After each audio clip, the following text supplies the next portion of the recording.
Hi, welcome to Left Foot Media. My name is Brendan Malone. Well, Donald Trump has become the next president of the United States.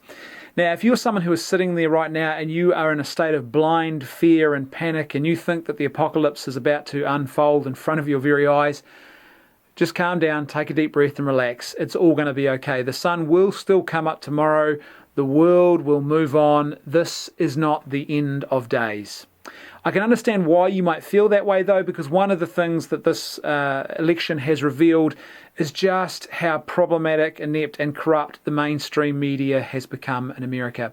Some months ago, for some reason, journalists, or the large majority of journalists in the States and in other parts of the world too, decided that they were doing the Lord's work if they stopped Donald Trump from being elected. They decided that they had to actually use their journalistic abilities and the medium of the media to actually try and stop him from being elected.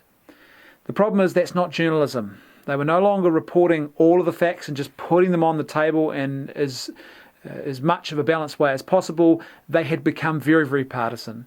They had become effectively a propaganda arm of the Democratic Party. So I can understand why you were sitting there now in blind panic, because who can forgive you? Who can't, forgive you for feeling this way when you've been fed all these sorts of absurd stories about Donald Trump being Hitler and how he was going to bring about some great cataclysm if he took office.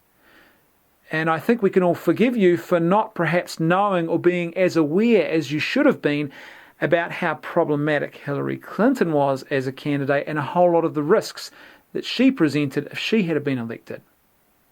The simple fact is, though, that if you look at the speech that Donald Trump gave tonight, okay, he is what some people might term a bit of a doofus. He has these rough edges to him. He has a very, very flawed moral character. He is not a perfect man. He is not a great orator. But the simple fact is that often some of the most important work in politics is actually done by the simple people. The people who don't actually fit the status quo, who don't fit the system, who don't conform to a perfect mould. And I think the one thing about this presidency, because the simple fact is we don't know for certain how this is all going to unfold. It's not the end of the world, I know that. We don't know whether it's going to be the worst presidency that America has had in many, many decades, or whether it's possibly going to be one of the best. But the thing I do know about Donald Trump is that there is a lot of uncertainty, and ironically and interestingly, that's actually not a bad thing in this case. Because with Clinton, I think it was pretty clear what kind of presidency we were going to end up with, and that would have been very problematic.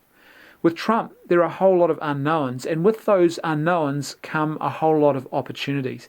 If he fulfills even just half of that list of pledges that he made to the American people leading up to this election, then America is going to end up being a much more fairer and balanced society. It is going to be the kind of society that actually starts to have a positive impact on world affairs when currently it doesn't. The other thing too is that I don't think a lot of people who are sitting there shocked right now have realised just how many people are actually hurting in America. The system, the status quo is not working, and they know that. They know that the system is not working for them, and they are sick and tired of being told by politicians who want to prop up and who come from within that status quo that, there's a brighter day coming around the corner and they've just got to trust them and hang in there a bit longer. People are fed up with waiting for Christmas to arrive. They know it's not going to arrive, and so they felt they had to do something to push back against that. That's what democracy is ultimately all about, by the way, the ability for the people to actually have their voice and voice just how upset they are when the elite, when the ruling classes, when the system is not actually doing what they think that it should. And that's what you've really seen unfold here. On top of that, a lot of the people who are hurting, who just want to get on with life, they don't want to be rich, they just want to be financially mobile. They just want to have the ability to move themselves from a difficult situation to a better situation through a bit of hard work. The problem is the system at the moment doesn't really allow them to do that. And on top of that, the system exposes them to all sorts of risks. And to make matters even worse, the people who maintain that system are perpetually looking down their noses at them and calling them racists and ignorant and stupid and bigoted just because they think differently to how those people who maintain the status quo think. I think a lot of people are sick and tired of being called names just because they see the world differently to those who might sit in the media, to those who might sit in commentary positions, to those who might sit in politics and hold the reins of power. The simple fact is that you've got a system that wasn't working for a lot of people and it was trying to police them. And a lot of people are sick and tired of having their lives policed. They don't want to be thought policed. They don't want to be speech policed. They just want to get on with life. They want a fair shake at things. They were sick and tired of being called bigots just because they wanted basic border protections in place. They were sick and tired of being called sexists or homophobes or transphobes or whatever other label people wanted to throw at them just because they didn't agree with the latest theory that some academic thought up in their office 1 or 2 or 3 years ago and is now teaching people in a university lecture hall. People wanted change. That's why this election happened the way that it did. But this is not the end of the world. It's an opportunity, I think. It's an opportunity for something good and for some positive growth and development to happen.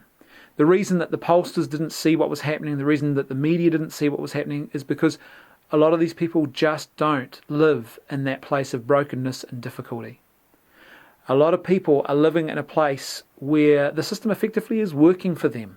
The status quo is okay for them, but there are a heck of a lot of people where the status quo is actually not okay at all. And that's why this election result has happened the way that it has happened. But don't panic. The world will still move on. It's not the end of days. It's all good. So if you're sitting there tonight and you are fear-stricken and you are tempted to jump on your keyboard and start posting some social media status about how dumb and ignorant and racist and bigoted you think Americans are, stop. Don't do it, please. Because what you're actually doing by doing that sort of stuff is you're contributing to the very problem that people feel that they had to respond to by voting for Trump. For the reason Trump got elected was because the system is broken. You don't end up with Donald Trump being elected when the system, the status quo, is actually functioning for the majority of people as it should be. People are hurting and broken, and that's why they voted this way. People are fed up with being told what to think and what to say. That's why they voted this way. People are fed up with being looked down upon and condescended.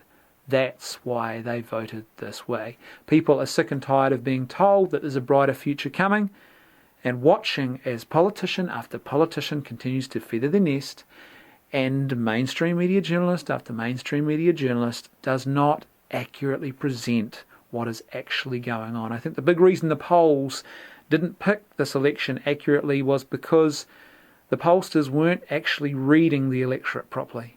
They thought they were dealing with a completely different electorate. But if you stepped back, as some people did, and looked at the West and what's going on right now, and you listened to what people were actually saying, it was pretty apparent that a lot of people wanted change and that the status quo was in for a shake-up. But as I said, don't panic. Donald Trump might be a flawed character. He might have a whole lot of moral defects. But I think underneath that all, there is a simple, straightforward kind of everyday guy who actually does want to see things improve.